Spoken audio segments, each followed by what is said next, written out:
Moshimasu. I don't know any more Japanese than that. これ以上日本語わからないんですが、マークですというところまで頑張ってみました。So I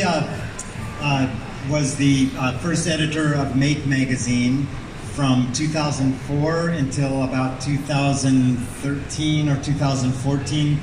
12 years I was at Make magazine in the United States. 私なんですが、もともと皆さんご存知かもしれませんが、メイクマガジンというですね、雑誌のですね、編集またはですね、創設をしておりまして、それが2004年からですね、2013年、14年くらいまでそちらに関わっておりました。So today I'm going to talk about the things I learned about the maker movement and where the maker movement is headed in the future. なので、今日はですね、メイクムーブメントというですね、この、動きについてですね、私が学んだ、いろいろなですね、経験を通して学んだこと、そしてですね、どのような未来像が待っているのかについて話していきたいと思います。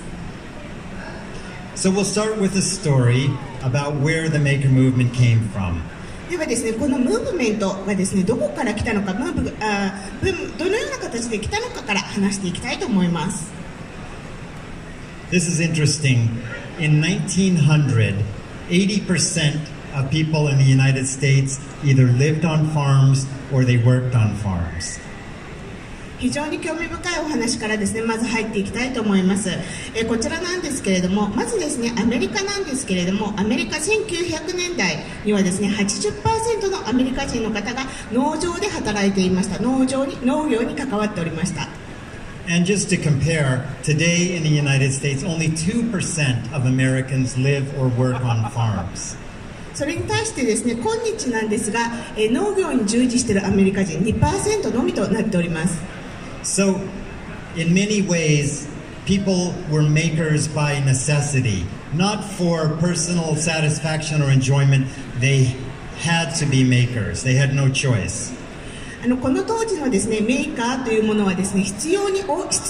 われてですね、行われたことで、皆さんの生活をより便利にとかですね、満足感を得るためではなかったんです。I was very interested in learning about the roots, the origins of the maker movement. I wanted to learn how it started. So I started looking at farmers as the original makers. このような形でですね、まずですね、私が見ていたメーカーのムーブメントなんですが、どこまでルーツがたどれるかということを確かめていきますと、一番初めはこの農業従事者まで行き着きました。These pages are from a farming supply catalog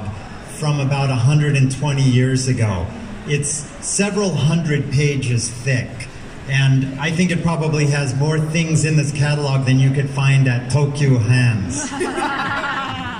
こちらですね、およそ120年前のですね、農業関係のですね、必要とされる部品だったりとか機械とかのですね、カタログとなっておりまして、何百ページというですね、ページにわたっているものなんですけれども、多分東急ハンズでですね、見つかるですね、アイテム以上のものが載っていると思いますとのことです。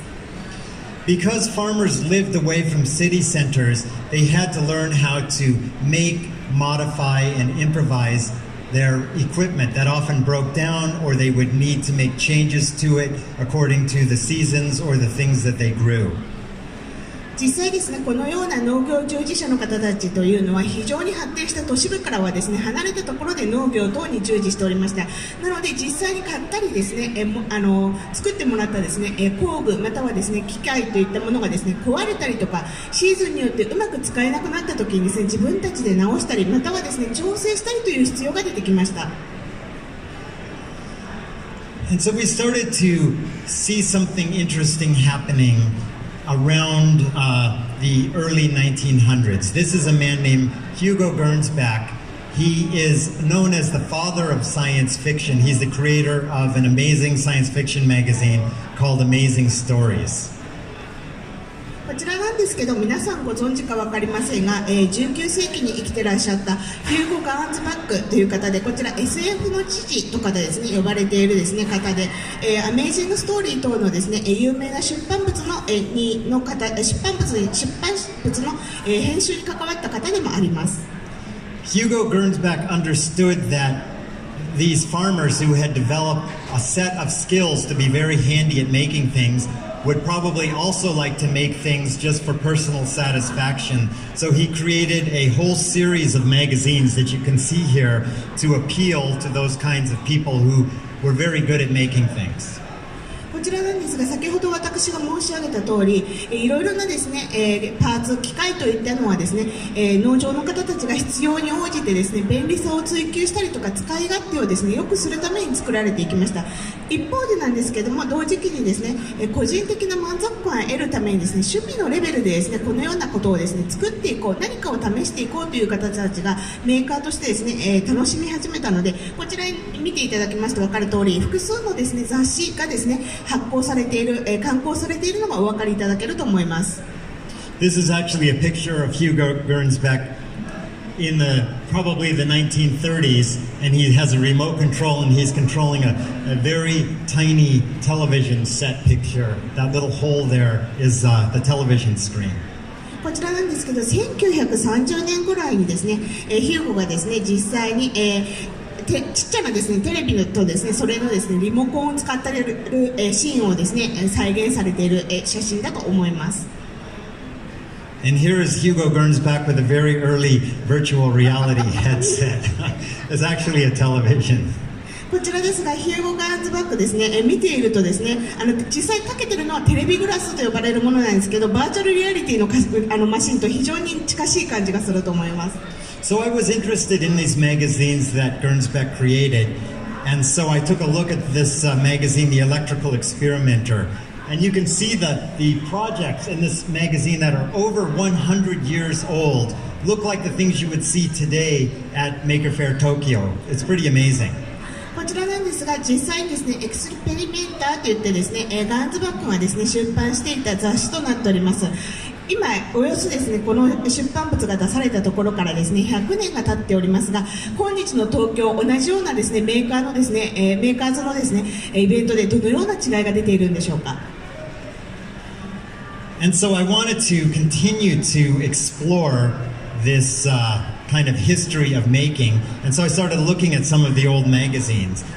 ではですね、このまま引き続きですね、もう少し、メイキング、ものを作っていくことのですね、歴史を掘り下げていきたいと思っています。いくつかはですね、雑誌から、抜粋しております。So you can see in this old magazine here, it's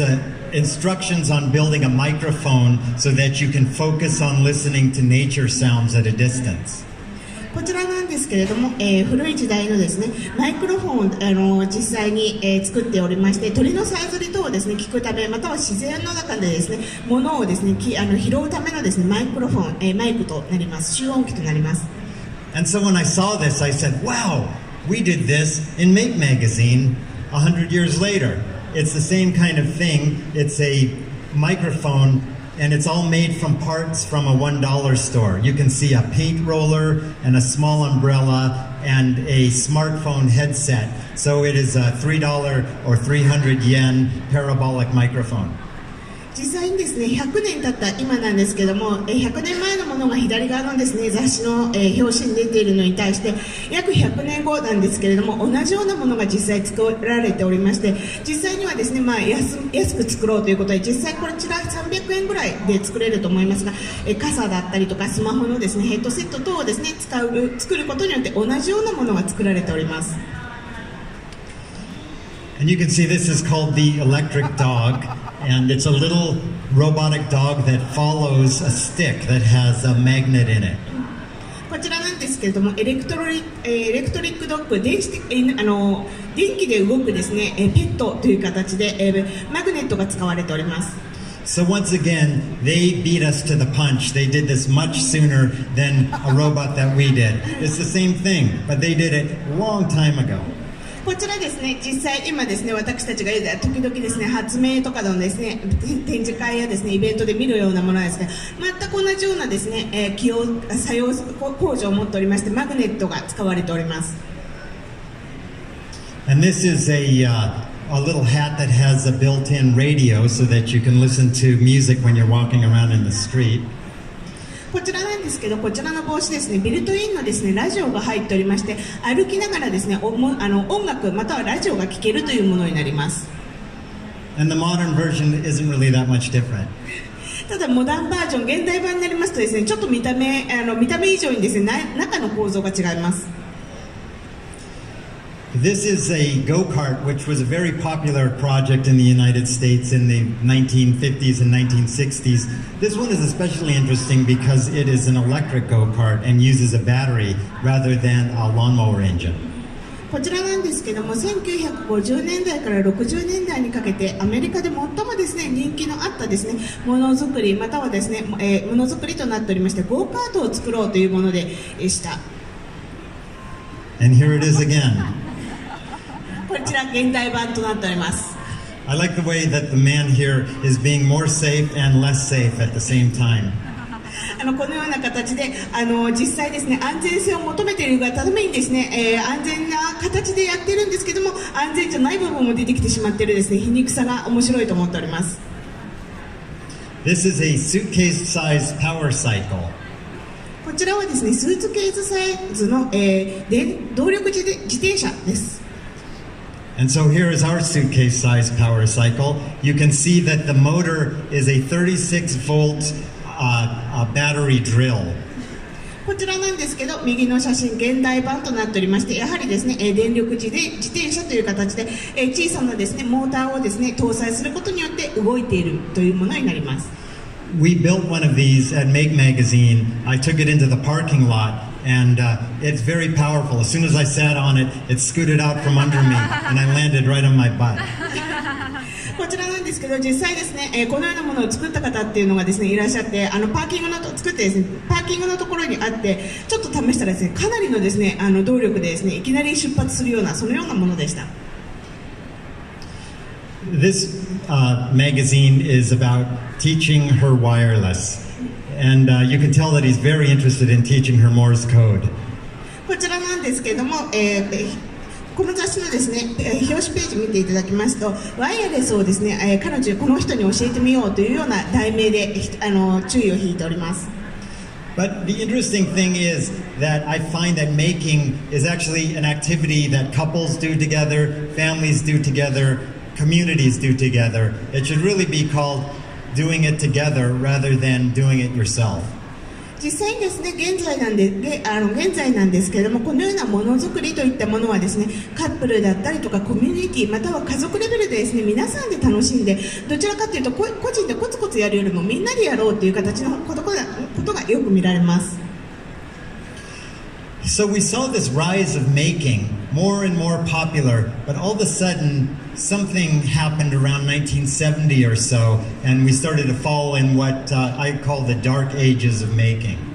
このような形で、農業従事者の方たちがですね、始めた、メーカーものづくりのですね、ムーブメントというのは非常にですね、大きな波をですね、見せていたんですけれども、盛り上がりを見せていたんですが、実際にはですね、1970年頃からですね、ちょっと風潮が変わりまして、私たちダークエイジ、暗黒時代と呼んでおります。So if you see this popular mechanics from 1973, everything it's advertising is about things that you can do, fixing your house, rewiring things, everything here, how to repair a damaged roof. It's about you out there doing things. こちらですが、1973年のですね、ポピュラーメカニクスというですね、雑誌なんですが、実際見ていただきますと、いろんなことが皆さん自分でできますよということをですね、実際に書いてあるんですが、例えば家の修理をしてみよう、屋根を修理してみようとかですね、リワイヤリングということで、再度ですね、接続し直してみようとか、そういったことが書かれております。And so, if you look at the popular mechanics of 2000, there's nothing that you can make or do yourself here. It's the world's tallest building. No one can make the world's tallest building by themselves. The fastest PC you can buy. You can't make the fastest PC. It's all about buying something. And then brain implants. I don't think people are going to be doing brain implants at home. At least I hope not. こちらなんですが、2000年のものをですね、実際見ていただきますと、世界一高いビルとかですね、世界一速いですね、PC ということで、そのようなことをですね、買おうとかですね、誰がですね、世界一高いビルをですね、作るんでしょうかということで、世界一速い PC は作るんではなくて、買ってくればいいんだよっていうような、このような、何でも作ろうではなくて、買おうという風潮のですね、ことが書かれているものに変わっています。And so the other really popular magazine at the same time was Popular Science. I won't go over the details, but you can see very much the same kind of story. In the 1970s, it's this cool little funky car, and on the right side, with the newer magazine, it's about this automobile that you can buy and you can't really change anything about it. こちらですが、もう一つですね、この当時にですね、暗黒時代にですね、時代の頃からですね、有名な雑誌で、こちらはポピュラーサイエンスというものになります。表紙だけ見ていただきますと、時代の違いはあれ、時代の違いこそあれですね、両方とも車、またはですね、四輪車といったものがですね、実際、使われて、表紙に使われているのがお分かりいただけると思います。So DIY was kind of declining in the mainstream culture. And one of the reasons that I think that happened is I have this theory. Let's look at this 1954 TV set. If you adjust the price for inflation, a TV set in 1954 cost about $10,000. A million yen, I think. このような形でですね、実際ものづくりのですね、主流のところというのはですね、自分たちで作ろうというところからですね、実際あるものを買おうという形にですね、変わってきておりました。そして、そのような動きのですね、まず1回目のですね、発端となりますのは、1954年当時に売っていたテレビセットとなります。こちらおよそ$1000ということで、日本円にすると10万、12万くらい、当時のお金でなると思います。And so if a TV broke in those days, it was a big investment. So you would want to take care of it and maintain that TV. You had a sense of ownership of it, and it was your job to take care of it. So you would actually pull the tubes out of the TV and take it to a machine at a drugstore or a local store, and you could check the tubes and replace the tubes yourself. You were responsible for maintaining that TV. この当時なんですけども、自分で買ったですね、テレビというのはですね、メンテナンスだったりとか、使いこなしたりとか修理とかっていうことは全て自分の責任でした。なので、このような形で、左側の写真を見ていただきますと、ドラッグストアにですね、設置されたチューブのですね、検査機となっておりまして、チューブの状態がどうなのか、変えた方がいいのかとかですね、こちら自分たちでやることになっておりました。And then I just wanted, this was an interesting picture from a 1962 issue of Popular Science. This was a reader-submitted suggestion. If your cathode ray tube was broken, you could put it in the front seat of your car and put a seatbelt across it to keep it safe. And this, for the first time, explained to me why cars in the 1960s had seatbelts. このような形でですね、もう一つですね、非常に興味深い写真というのがこの右下のところにあるものなんですけども、1962年のポピュラーサイエンスにですね、載っていた写真なんですけれども、このような形で、必要なもの、大切なものはですね、シートベルトをですね、しっかりとかけて、そしてですね、運びましょう、車に乗せて動かしましょうということで、そういった意味でですね、私この時代からですね、シートベルトの重要さって他の意味でこういった意味で増してきたのかなと思ってます。So now let's go to today. A TV set now that's much larger costs about $150. こちらなんですけれども、2017年のですね、テレビのセットといたしましてはだいたい$140ぐらいということで15,000円ちょっとぐらいになると思います。And so what do you think if a TV like this today is broken? ではですね、今日このようなテレビが壊れてしまったら皆様どうしますでしょうか。This is what happens to it. At least in the United States, people just put it on the sidewalk. And and really there's not much of a choice. It would be very hard to repair. If you took it to a repair shop, the repairman would say it would cost more to even diagnose the problem than it would to just go out and buy another TV. 実際こちらの写真ですね、アメリカで見られる光景なんですが、壊れてしまったテレビというのはこのような形で歩道等にですね、出されてしまうということなんですけども、ということになります。なぜかと言いますと、先ほどお見せした当時1950年代と違いましてですね、実際直したいと思ってですね、修理屋さんとかに持って行ったとしても、信頼に時間がかかるとかですね、それだけでも時間が結構時間もかかるしお金もかかってしまうので、新しいものを買った方がよほどですね、お金のセーブになるということを言われてしまいます。So this is a good example of the reason why people stopped becoming makers. They no longer had the need to do it, so they kind of just stopped acquiring those skills and eventually lost interest in making, at least in the mainstream. こちらなんですが、これがですね、皆さんがですね、メーカーとしてですね、ものづくりをですね、しなくなっていってしまった理由だと思います。実際ですね、スキルがなくてもですね、買い替えるだけだったら何もスキルは必要とされません。While making was declining in the mainstream, we saw this rise of making, though, that was kind of continuing in what I think both the hippie movement and the punk movement. このような形でですね、実際、流行がですね、上ったり降りたりといったことはですね、同じような形でですね、行われているのがですね、ヒッピーとかですね、パンクとのですね、時代とのですね、流れの比べ方と、比較の仕方というのもあると思います。The hippie movement, especially looked at through the lens of the Whole Earth catalog, was about rebooting civilization and starting over with everything that you do, producing your own food, making your own clothes, making your own furniture, learning, work, all those things. It was a chance to like start all over again, and it was very much about let's do it right this time and let's do it ourselves. このような形でヒッピーのですね、実際にですね、時代がですね、来た時なんですけども、私たちはですね、そのような時に実際自分たちでですね、またいろいろなものを、家具を作ったり、洋服を作ったり、食べ物を作ったりとかっていうことで、便利さのところにですね、行っていた私たちがですね、少し戻ってきてですね、ヒッピーの方たちみたいにですね、よりナチュラルな生き方、またはですね、自分たちでできることは自分たちでしようといったですね、生き方といったことがですね、尊重されていくようになりました。And then punk was all about short-circuiting the entire music industry, so you could make your own albums, form your own bands, have your own concerts in garages and backyards, and a very strong do-it-yourself experience with making zines and booking your own shows and things like that.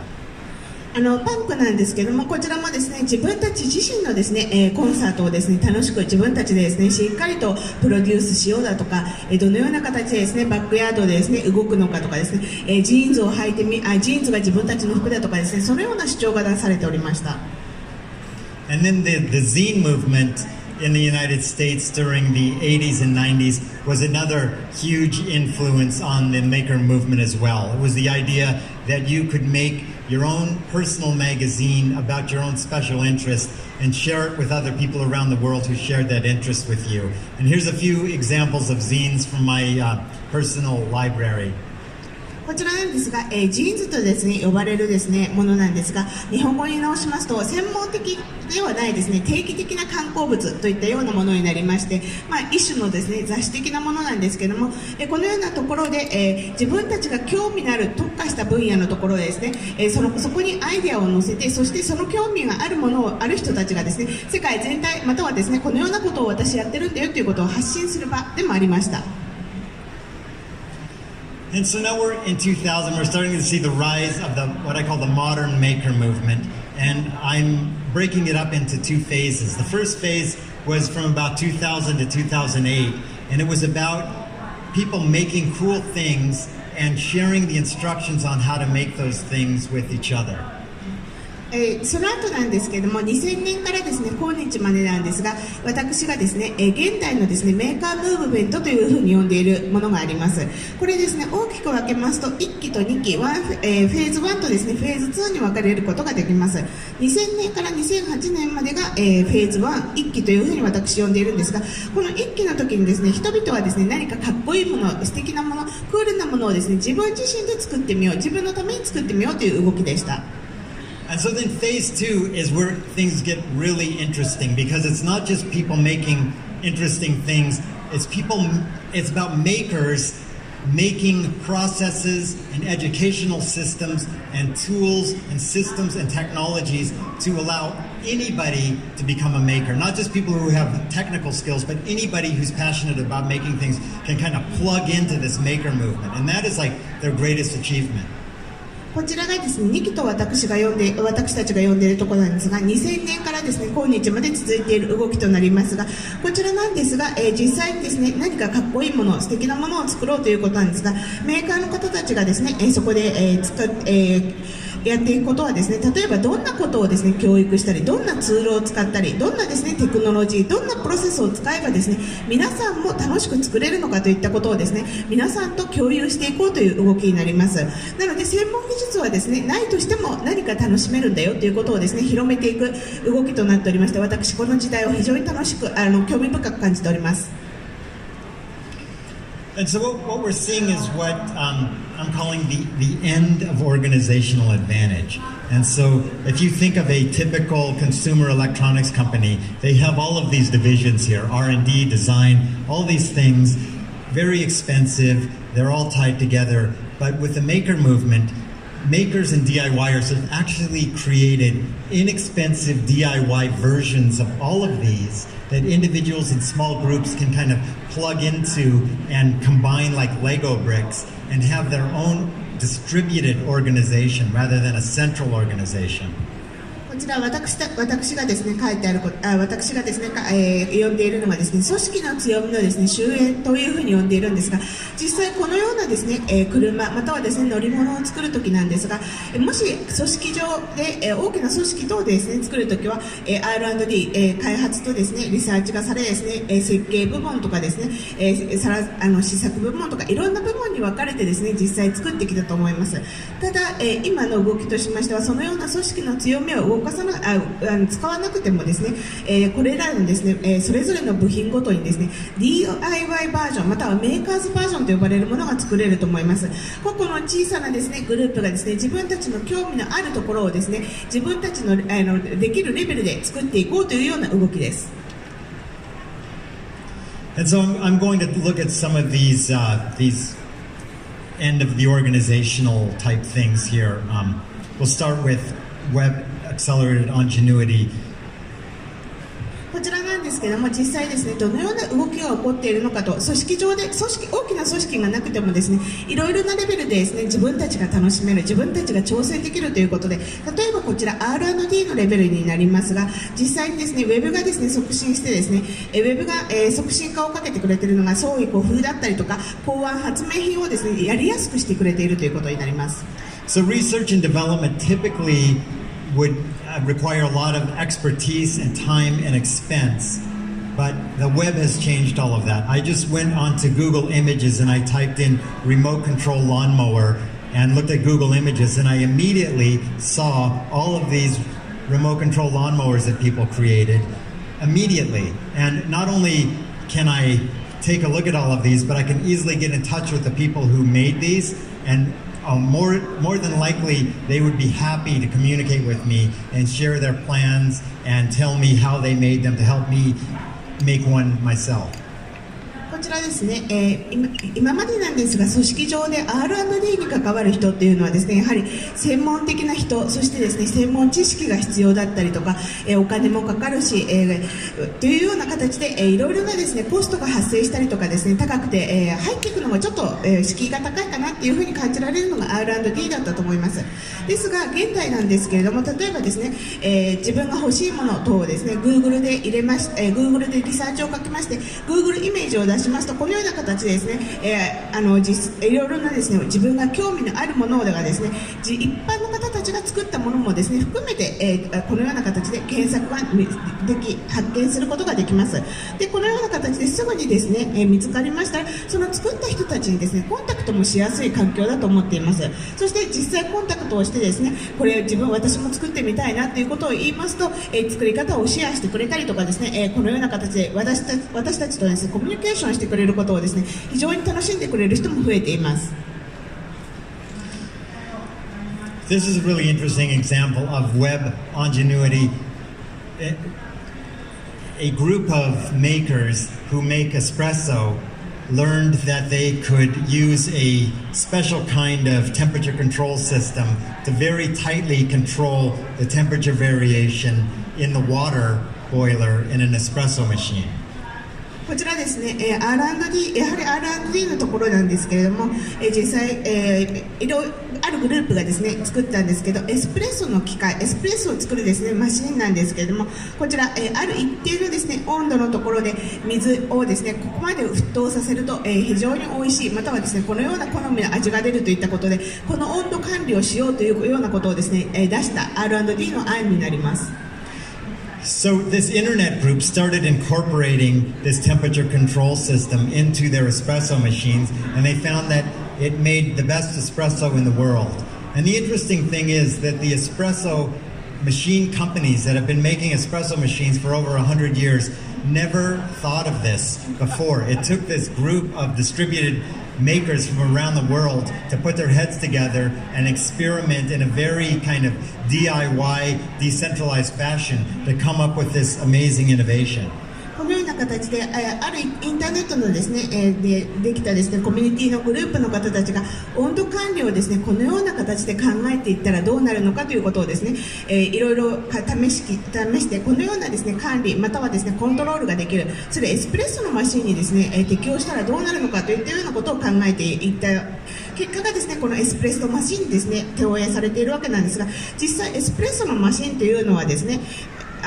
それで世界一美味しいエスプレッソを入れようということを作ろうということを考えていたんですが、実際エスプレッソのマシンというのはもう100年以上もですね、エスプレッソマシンの会社といったものがですね、作り続けています。ただ、このようなですね、温度管理といったことをですね、しっかりと考慮に入れたですね、作り方といったものをされていませんでした。このようなことをですね、考え出したグループというのはですね、メーカーとかですね、DIY のですね、ことに興味がある人たちでした。And so now, of course, about 5 or 6 years later, the major espresso making machine companies have incorporated this temperature control system into their own equipment. But it was originally a maker-inspired innovation. その後なんですけども、このような考えがですね、発表され、温度管理、温度コントロールの話がですね、発表された後にですね、メジャーなですね、有名どころのですね、エスプレッソマシーンを製造している会社というのは、そのような温度管理の考え方、センサー等をですね、入れ込んだものを作るようになったんですが、実際のこの考え方のですね、発端っていうのはメーカーのイベントだったりとか DIY の考えを持つ人たちでした。And so what we've looked at in this kind of open R&D, internet-enabled universe is that innovation has sharply jumped because you have people from all over the world with a lot of different skill sets and different passions being able to get together and look at each other's innovations and things that they've done and recombine them so that you see this huge acceleration in innovation. このような形でですね、今私たちがオープン R&D と呼ばれている企業ではないところのですね R&D なんですけど、インターネットのですね、普及とともにですね、加速度的にですね、大きさを、大きくなっておりまして、それにですねよるインターネットによるですね新しい考えまたはイノベーションといったものがですね大きな流れを作っておりますが、こちらなんですが、いろいろなところのですねいろいろなですね、国のいろいろなところにいる人たちが自分たちが持っているスキルだったりとか熱意だったりとか、そういったものがですね、新たに皆さんで、結合することによってこのようなですね新しい考え方、新しいものがどんどん作られているのが実際現代の動きとなっております。And then another great place for research and development is maker spaces. Actually getting people together in a physical space can make a huge difference because that kind of one-on-one unmediated experience can lead to all sorts of interesting things. I'll give an example a little bit later on. こちらなんですけど、もう一つですね R&D レベルで行われているのがですね、メーカースペーシーズと呼ばれているもので、フィジカルなですねスペースを持ってですね実際にですねそこでできること、またはですねそうじゃない、フィジカルじゃないスペースでできることっていういろいろなことがありますが、この後少し説明していきます。And so then once you're done with R&D, it's time to design your project. And CAD software has become super powerful.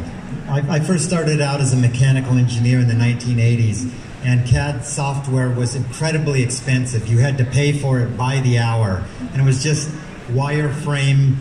very primitive kind of design software. And today you can get software that's free like Tinkercad or Fusion 360 that is probably 10,000 times more powerful than the software I was using in the 80s. こちらですが、今、デザイン設計 R&D のですね重要な部分にですね設計といったものもあると思います。こちらですね、その1980年当時からですね CAD を使ったですね、ソフトウェアを使ったですね開発またはデザイン設計といったものがされておりました。当時1980年当時はですね非常にですね、ややこしくていろいろなことをですね作業するにもすごい時間がかかってですねスパコンレベルのですね非常に重たさを持っていたんですけども、今日はですねフリーのソフトウェアがありまして、そしてパワフルさといったらですねその10倍近く時間も短縮されるようなものになりました。 And the really cool thing about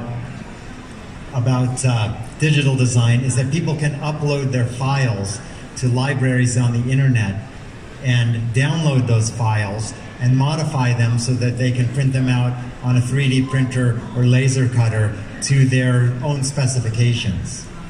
こちらなんですが、もう一つですねいいなと私が思っているところなんですけども、デジタルのですね時代になったことがゆえにですね、皆さんですねファイルをですね気軽にアップロードして、そしてフリーのところとか会員制のところで自分たちがですね必要なところをダウンロードして、自分たちがしたいことをですね少し修正を加えて、自分たちの好みの形に修正を加えて 3D プリンターとかですねレーザーカッターといったものを使ってですね気軽に作れるようになっております。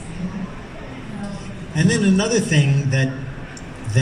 this maker movement has changed in a big way is material sourcing. When I first started as an engineer, it was very, very difficult to source materials and components for a project. Today, it's much easier. And here's an example from eBay where I needed to get some photo resistors, and I learned that I could buy 20 of them for $2 and have them shipped to the United States for free shipping. That's incredible. もう一つですね、実際エンジニアの方たちにしかですねできなかった部分というのがありまして、それがですねやはりマテリアル、素材がですねなかなか入手できないがため、高価だったりするためにですねエンジニアの方たちが R&D とかデザインに特化していたというところがあるんですが、現在ですねマテリアル、原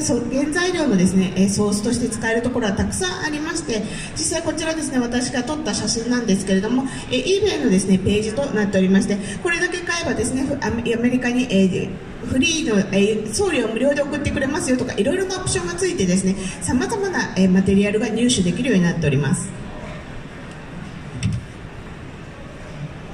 And so the cool thing now about actually once you have the design, you make a prototype. We've gotten these tools now that get to the point that if you can draw something, you can have it made. こちらなんですが、次プロトタイプということで試作や原型を作るものなんですけど、もしですね現代なんですけど皆さんが実際にドローすることが書くことができればですね、それ実際作ることは非常に簡単な時代となっております。 And then we have this amazing prototyping platform called the Arduino, which is a low cost, about $30, size of a credit card, printed circuit board that allows artists and designers to add interactivity to their projects. こちらなんですが、プロトタイプのところですね呼ばれているですね、プロトタイプ用のですねプラットフォームで Arduino というふうに呼ばれるものなんですが、こちらでできるのはですね、例えば、クレジットカードサイズのですねサーキットボードがですね非常に安価で作ることができるということです。 Here's a great example of someone using an Arduino to make something that would have been impossible only 15 years ago. It's a box that only opens on one particular place on the planet. And every time you move around to see if you're in the right spot, you push a little button and you get only 20 tries to do it. If you don't get it in that amount of time, the box won't open, ever. こちらなんですけど、同じですねプラットフォームを使いまして15年ほど前にですね作られたですねボックスとなっております。こちらなんですけれども、できることといったらですね正しい場所に行って、プッシュするとですね、ボタンを押すとですねそれが開けることができるというものになります。 So if you look inside, it's pretty simple. It's an Arduino, it's a GPS unit, and there's a servo motor in there. And so it's continuously checking where you are on the planet. And if you happen to be in the right spot, the Arduino will send a command to activate the servo motor and open the box. So just imagine 15 or 20 years ago how expensive it would have been to try to develop something like this. You would have needed a team of engineers to develop something like this. Now you just need someone who's kind of interested in it and $100 or so maybe to make this thing, and then they can just go online and there's an incredible amount of code that's already been written to do things like this. So it's almost like assembling things like Lego or Tinker Toys or something to make cool things. こちらなんですが、実際この箱の中をですね開けてみますと GPS だったりとかですねモーターといったものでどこにいるかがですね分かるようになっておりまして、そこからですね飛ばされるですね、情報でコマンドが送られますと、正しい場所、そこにいる場所だということですね開くことができるということで、要はですね GPS 機能のですね一番初めの、初期的なですね使われ方だったと思います。でこちらなんですけども、今実際にはですねそれぞれのパーツというのは、どこでも手に入れられるもので、ただですね組み立てるだけでできるレゴ的なですね組み立て能力があればできるようなものとなっております。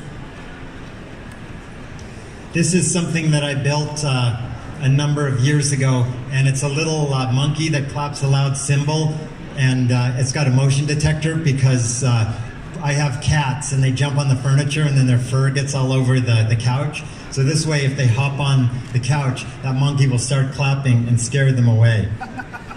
こちらなんですけれども、よくですね見るですね、猿のですね人形に見えるとぬいぐるみに見えると思います。こちらなんですが、猿がよくシンバルを鳴らすですね、ぬいぐるみって皆さん見たことあると思いますが、こちらですね、モーション動きをですね検知する機械が入っておりまして、実際猫がここのそばにですね飛んできたりとか飛んだりとかですねこのようにソファーに行こうとすると、その動きを検知して音を鳴らしてですね怖がらせて、近寄らせないということができます。And this is something, I don't know if you have this problem in Japan, but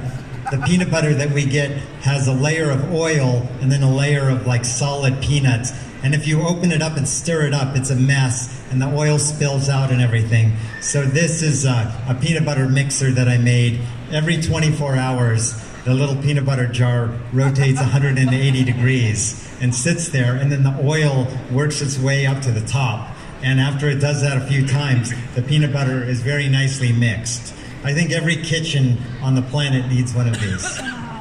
日本ではですねどうかわからないんですけど、ピーナッツバターがですねよく食べられるアメリカではですね、私たちですねよくこの分離してしまってオイルの部分とですね、クラッシュされたですね、ピーナッツの部分がですね分離してしまうという問題があって、開けて使うときにですね毎回混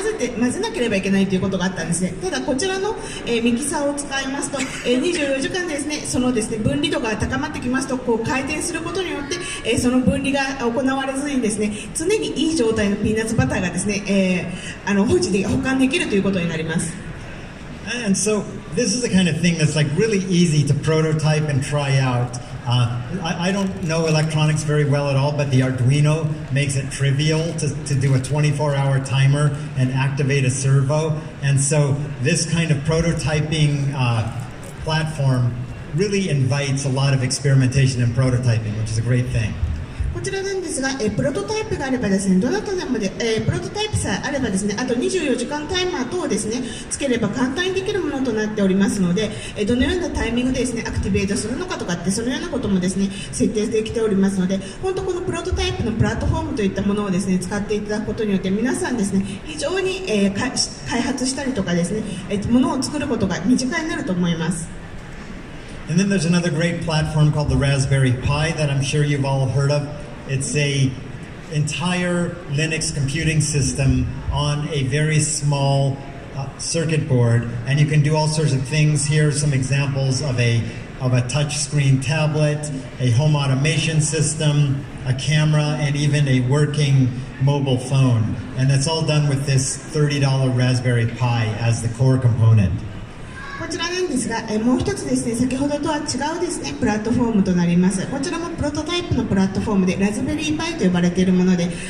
Linux を使ってですね稼働しているものなんですが、こちらを使うと例えば見ていただくとですね、タブレットですとか、家用のですねカメラとかですねそういったまたはですねこのリモコンをですねで、家の中のものをですねいろいろ動かすことができるということなんですが、やはりこちらのプラットフォームで、基本的なですね型をですね持ってきたりデザインを持ってくればですね簡単に皆さん作ることができるものとなります。And so, to me, one of the greatest things about having this ease of doing prototyping is that you can get the inevitable mistakes that you're always going to make out of the way early on in the process when things are still fluid and not really fixed. Because later in your development cycle, if you make a mistake once you have like the tooling in place or something like that. It's very expensive. So the ability to make all of those mistakes at the beginning is like a superpower for makers. このような形で、プロトタイプがですね、簡単にできることになった、素早くできることになったことのですね、価値というのは何かと言いますと、より多くのですね、間違いだったりとか失敗といったことがですね、プロセスの早い段階でですね、見つけることができる、そのようなことをですね、経験することができるということになります。やはりですね、ツーリングとかですね、他の段階に行った後に見つけますと、今度ですね、修正したりとか直したりするのが非常に難しいと思いますが、早い段階でできれば探していけばですね、修正も早く済みますし、簡単に済むことができます。なのでこちらがですね、非常に早い段階で失敗またはですね、間違いを修正できるというのが非常にいい強みだというふうに思っております。And this is just an example of how mistakes can help things out. This was in a little stovetop espresso maker I had, and one of my daughters left it on the oven too long and burned the handles off. So I said, I'll just replace it with some 3D printed handles. And of course they're made of plastic, so the handle melted off in about 15 seconds. And so I was like really mad and just disgusted, and I threw it in the trash. But then like an hour later I pulled it out of the trash and decided to just make a wooden handle and replacement. And I like the way that the wooden one looks better than the actual original espresso maker handle that it came with. So it was like a happy mistake. ミステイクがですね、失敗がですね、どれだけですね、私たちをですね、救ってくれたりとかですね、いいですね、発見につながるかといういい例なんですけれども、このようなですね、エスプレッソマシンをですね、私たちの家では持っておりまして、ただですね、ちょっと長くですね、火にかけすぎてしまったがために、ハンドル部分がですね、溶けてしまって、もう使えないということですね、じゃあ捨てるしかないかなっていうことをですね、あったそうなんですけれども、実際このハンドルの部分なんですけど、その型を取ってですね、3D プリンターでですね、木を使って、このような形で再現することによって、再度使うことができるということになりました。And I'm pushed for time, so I'm just going to skip ahead a little bit. And let's see. These are just some interesting things that I call phase 2 creations that are enabled by this end of organizational advantage. This is a remote control cockroach. こちら、少しですね、時間が迫っておりますので、何ページか飛ばさせていただきたいと思いますが、もう一つですね、こちらがですね、リモートコントロールができるですね、ゴキブリ、コクローチというふうになっております。これもですね、やはり組織の強みを出したがためにできていることになります。It's a real cockroach with electrodes on its antenna, and you can use like a model airplane remote control to steer the direction that the cockroach runs in. It really works. こちらなんですけども、本物のゴキブリにですね、このようなですね、電子部品を搭載して、リモートコントロールすることによってどのような動きがですね、させることができるのかといったことを試したものとなります。This is a device to help blind people navigate around a room. It uses some distance sensors and cell phone motors, and it thumps as you get closer to an object. And this is something that costs about $100, someone put together in a single weekend. Just think about how expensive and how long this would have taken to make about 15 years ago. こちらなんですけども、部屋の中等をですね、歩くときにですね、物のですね、距離とかをですね、ぶつからないようにですね、感知する、距離のですね、探知機がですね、搭載されております。このようなものなんですが、今ですね、簡単に1週間程度ですね、作ることができますが、15年前、このようなセンサーを搭載したものというのを作るのは非常に大変なことでした。Okay, and I'm just going to skip forward here a little bit. Okay, so I've been showing you all this really cool high-tech stuff in this talk, but I just want to have you remember kind of the message of what the spirit of the maker movement is. This is a guy I met at Maker Faire in the United States, and these are the tools he uses. This is all he has, is a knife, glue, and toothpicks. 今私ですね、このような形で、メーカームーブメントをですね、がどのように変わってきたのかのですね、歴史を、振り返りながらですね、そして現在使われているハイテク機器等のもです、ハイテクのですね、技術等についても触れてきました。ただですね、実際、もう一度ですね、原点に立ち返りますと、アメリカのですね、メーカームーブメントのですね、動きとしましては、このようなものもありまして、実際このですね、メーカーの方、作るために使われたもの、ナイフ、そして糊、グルー、そしてですね、爪楊枝のみとなっております。And here's what he makes with this. This is actually about 7 feet tall. It's a model of San Francisco, and you can see here are some marbles. And you can roll the marbles through the whole map of San Francisco, going through Chinatown and the Bay Bridge and the Coit Tower and the Transamerica Pyramid Building. It's an incredible accomplishment for somebody who has dozens of these incredible sculptures. こちらなんですが、実際ですね、爪楊枝と糊、そしてナイフだけでですね、作られた約7フィートのですね、大きさがあるものなんですけれども、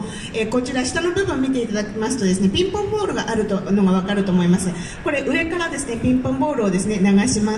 落としますと、実際ですね、サンフランシスコの街をですね、移動しているかのように、例えばですね、ベイブリッジですとか、中華街とかですね、そのあたりをですね、ずーっと回ってですね、降りてくることができるというものです。